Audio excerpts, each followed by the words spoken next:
Welcome back to the channel, my spooky friends.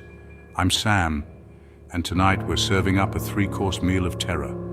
We're talking about haunted bakeries, those places where the sweet aroma of pastries mixes with the chilling scent of the afterlife. Imagine biting into a warm, flaky croissant, only to feel an icy breath on your neck, or catching a glimpse of a shadowy figure as you reach for a gingerbread man. Tonight, we explore the stories of three bakeries where the ovens have gone cold, but the spirits still linger. So lock your doors, turn off the lights, and maybe grab a snack if you dare. Because tonight, we're diving headfirst into a world of flour, sugar, and fear. Our first stop takes us to a quaint, sleepy village in the French countryside. Picture cobblestone streets, charming houses draped in ivy, and the sweet smell of freshly baked bread wafting through the air. At the heart of this idyllic village sits a bakery, its weathered brick facade whispering tales of centuries past. The locals call it La Boulangerie de Secret, or the Bakery of Secrets, and secrets it holds aplenty. This bakery is more than just a place to buy your daily baguette. It's a place where the line between the living and the dead is blurred. The story goes that the bakery was founded over a century ago by a baker named Jean-Luc. A master of his craft, Jean-Luc was known throughout the region for his exquisite pastries. The bakery was his life, his legacy. But tragedy struck one cold winter night. As Jean-Luc was preparing the day's dough, a fire erupted in the bakery. The flames spread quickly, engulfing the building. Jean-Luc, trapped inside, perished in the blaze. In the aftermath, the villagers discovered a single, perfectly preserved croissant, untouched by the flames. The bakery was rebuilt, and that's when the strange occurrences began. Villagers whispered of seeing a shadowy figure moving through the bakery late at night. The scent of baking bread would often fill the air, even when the ovens were cold. And sometimes, the faint sound of humming could be heard, a melody Jean-Luc used to hum. Some dismiss these stories as folklore, but others believe Jean-Luc's spirit never truly left. Visitors often report feeling an unnerving presence, a chill, as they step inside. Some claim to have seen trays of pastries mysteriously rearrange themselves. But Jean-Luc is not a malevolent spirit. He doesn't mean to frighten or harm. The current owner, Marie, claims to feel Jean-Luc's presence every day. She says he guides her hand as she kneads the dough. So, if you ever find yourself in a quaint French village, keep an eye out for La Boulangerie des Secrets. From the rustic charm of the French countryside, we journey to the bustling streets of Osaka, Japan. Here lies a small, unassuming bakery with a tragic past, known as Yurei no Pan, or the Ghost's Bread.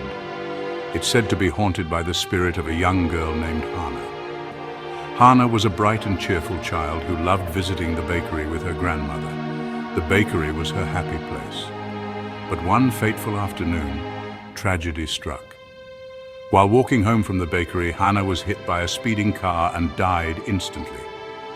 The bakery became a painful reminder of her loss. Soon after, strange things began to happen. Customers reported hearing a child's laughter echoing through the shop.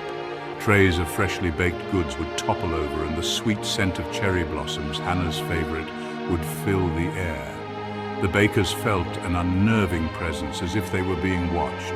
Some claimed to have seen a small figure darting through the kitchen. Word spread of the haunted bakery and the little girl who lingered within its walls. Some avoided the bakery while others flocked to it, hoping to catch a glimpse of Hana's spirit. One evening, an old woman visited the bakery with a small bouquet of cherry blossoms. She asked the owner, Kenji, for a sakura mochi, a sweet rice cake flavored with cherry blossoms. Kenji, surprised, explained they hadn't made sakura mochi since Hana's accident. The old woman smiled and said, "Please make it for Hana. She loved sakura mochi." Kenji, his heart heavy, agreed. He carefully prepared the dough, adding the cherry blossom extract. When the sakura mochi was finished, Kenji placed it on a small table near the window. The old woman bowed her head slightly towards the empty chair and whispered, "This is for you, Hana." Suddenly, the bakery was filled with the sound of a child's laughter. A faint, ethereal glow emanated from the chair, taking on the shape of a young girl. It was Hana. For a moment, Kenji could have sworn he saw Hana reach out and take a bite of the sakura mochi. Then the glow faded, when Hannah was gone, leaving behind the scent of cherry blossoms and a sense of peace. The old woman, her eyes filled with tears, smiled at Kenji and said, "Thank you for making Hannah happy." From that day forward, the strange occurrences ceased. Kenji continued to make sakura mochi every day, placing a single piece on the table by the window. Yurei no Pan remains a popular spot in Osaka, known for its delicious pastries and the heartwarming tale of the little ghost girl. Some say that if you visit the bakery on a quiet afternoon, you can almost hear Hannah's laughter. Our final destination takes us to New Orleans, Louisiana, a city steeped in history and the paranormal. Here, amidst the vibrant energy of the French Quarter, lies Le Pain Fantôme, or the Phantom Bakery. This is no ordinary bakery. It's a place where the sweet scent of beignets mingles with the chilling whispers of the past. The bakery occupies a building with a long and storied past. Built in the early 1800s, it has served many purposes over the years. But it was its time as a bakery in the late 19th century that cemented its place in New Orleans' haunted history. The story goes that the bakery was owned by a talented but temperamental baker named Pierre Dubois. Pierre was a master of his craft, creating elaborate cakes and delicate pastries. But Pierre harbored a dark secret. He was deeply in love with a woman named Céline, who was promised to another.